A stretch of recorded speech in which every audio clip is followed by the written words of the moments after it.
Next up, our RUN program is Karen Hoffman, and she'll be talking to us about KPIs, or key performance indicators. You're up, Karen. So I was saying that most of the time when one of us is speaking, we are an expert, subject matter expert, and on this I am not. But what I want to share is that I found this so interesting when I presented this to a mastermind group that I'm part of, that I wanted to share it with E4E. And I would think that amongst the E4E community, there are many that are experts in key performance indicators, and especially I would call out Les Landis. And the why this is important and what it means for you is if you can't measure it, you can't improve it. So key performance indicators are give us as business owners opportunities to measure and improve performances in our company.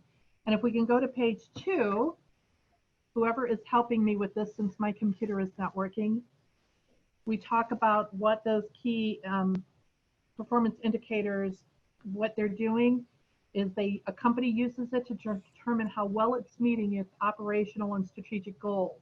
And some examples of this might be, and I like to give credit where some of these resources came from. And I believe this is, actually I don't remember the name of the slide, but there's a company called Scoro, SCORO.com, that will have this list that will follow this page, not this page, but the ones that's going to follow. But a sales team might track new revenue. A customer support team might look at how long the average person is on hold. And there's just different ways that we can look at measuring. Human resource might measure employee engagement. And if we go to the next page, so there's 4 business categories that I have taken, and this is that information from Scoro. So in your sales, financials, your project management, and marketing. In my past, I only looked at maybe 3 or 4 areas to measure. And when I read this information and I became familiar with it, I thought it would be helpful to others. So if you go to the next page, there are 37 things that you can measure in sales. And it goes here from anything from monthly sales growth to days sales outstanding, average purchase value, average order value. As you can see, this is a lot of information. And just because I'm going to be sharing 137 key performance indicators, it doesn't mean that you should use them all. But to me, it creates another conversation around running our businesses and what might be important to us in our key performance indicators. Customer engagement level, number of monthly sales demos, customer turnover rate.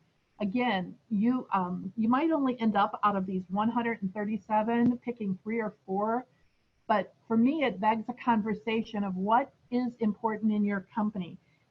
If you go to the next page, it talks about your financial key performance indicators. And again, here's net profit margin, line items in budget, total cost of a finance function. There's all these different things that we can use to measure the performance. And one of my thoughts are for larger organizations, or actually I guess even the smaller ones, is each one of these to have a conversation with your team members. And I consider a team member our vendors. So, the person that's helping us with our bookkeeping, our accounting, what are these key performance indicators that they might have input on to help us be even more successful? If you go to the next page, it's your project management. These are your number of budget iterations, cost of managing process, ROI. Again, the only one that comes top of mind in E4E, though I'm sure that there are others that could help us, would be Les Landis. Dale Fertlinger would probably be another great one to talk to. Not me, I'm just saying that I find this fascinating. I find this is another way to help our nonprofit grow, is to look at different key performance areas. On the very, I think this is the last one, the marketing. It could be your social media, monthly new leads. It could be social media mentions. It could be engagement. any of these could start becoming something that's tracked. And there's another thought that crosses my mind is it could be even for different vendors or different team members. Maybe if you're outsourcing some of your social media, like Karen Fox, maybe there would be things that she would say, let's pick these as our 2 or 3 key performance indicators on our social media marketing that can help us track how well we're doing. There's I mentioned the company Scoro, SCORO.com. They have this list. This list is also something that I would be happy to share with you. If you can't measure it, you can improve it. And when we, a lot of times as entrepreneurs, we're so busy in the running of the business, we're not necessarily looking at working in it. So I feel like these key performance indicators can help us do that. There's also another website, I can't remember the name of it right now. Oh, it's Clipfolio, KLIPFOLIO.com, that helps with dashboards so that you can keep your key performance indicators on a dashboard. And in closing, I wasn't going to go real long on this because I'm not an expert, but I am deeply interested in anything that helps us become more successful. So, in the end, again, if you can't measure it, you can't improve it. And if there are questions, I may need help from some of the experts.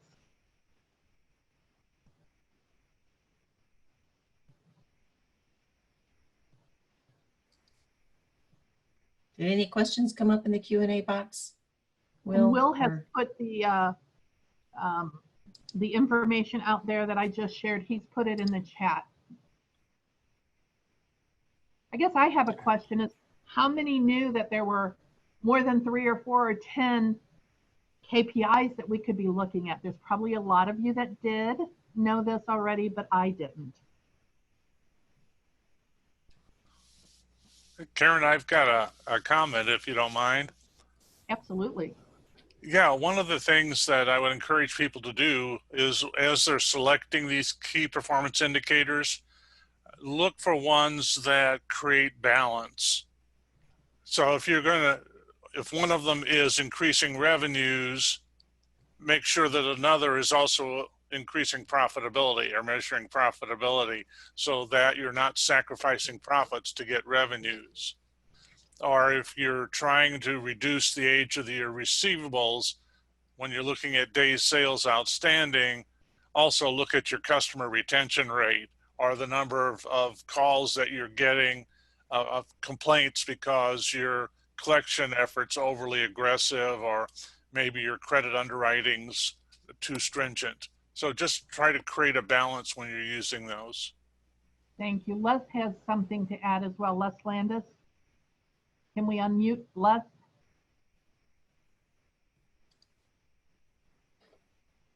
Hello. Yeah, it's not as easy to do this, but we can do it. Technology, we're all learning. I like your license plate on your wall, Will. Thank you. Les, you should be able to talk. Can you hear me okay now? Yep. Yes. Okay, great, thanks. Well, first of all, Karen, super summary. It was really great. I don't think I've seen a better 10-minute presentation on KPI summaries. So anyway, a couple of things adding to what Dale was saying. When you have so many indicators, it's really important to, first of all, perhaps in each of the categories, to identify what I will call the critical numbers, the 1 to 3 at the most critical numbers that you're really focusing on and looking at on a regular basis.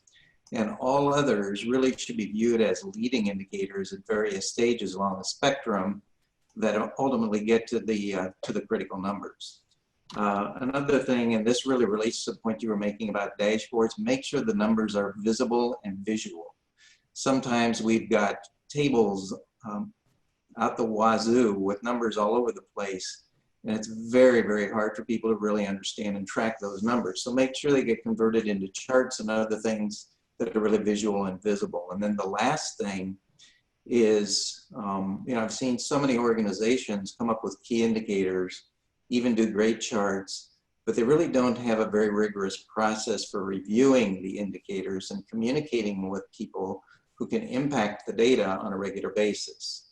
So look at the numbers, talk about the numbers, and then the key is to really talk about the stories, tell the stories behind the variances in the numbers, because numbers by themselves are worthless without the stories that go with them.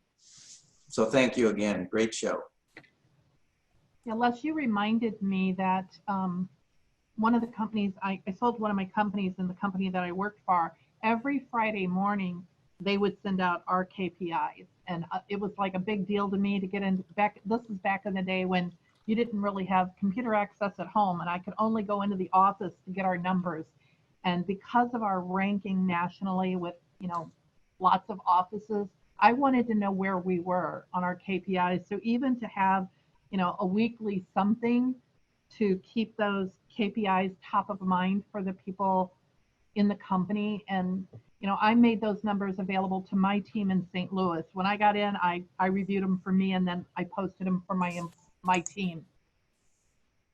Anybody else with a comment before we move on? I did get a comment from Kathy Sexton saying anything that is measurable can be a KPI. Ah. Yeah, there's a book. It's an old book. It's called, I think, The Great Game of Work, but it was by a guy who literally talked about measuring everything, even back in the day filing. You would think that that wasn't measurable, but they literally would stack them in bins and see what could be an average amount of papers filed in a day. So Kathy's comment about anything can be measured. And if you need help in figuring out how to measure something, then you probably want to talk to Kathy, our productivity expert. I think it's The Great Game of Business, Karen, that you're referring to. Charles Coonrod. Oh, no, I'm sorry. I was thinking about the one. Charles Coonrod. I remember the cover is green, but you're talking about Stack, I think, from Springfield, Missouri, right? The Great Game of Work or whatever. Right. Great Game of Business, they are big. Yeah, that's another great business book. Right. Anybody else? I want to thank you guys for letting me share something that I find incredibly interesting. Some people might think this is boring, but this got me all excited. So I like to share things that excite me.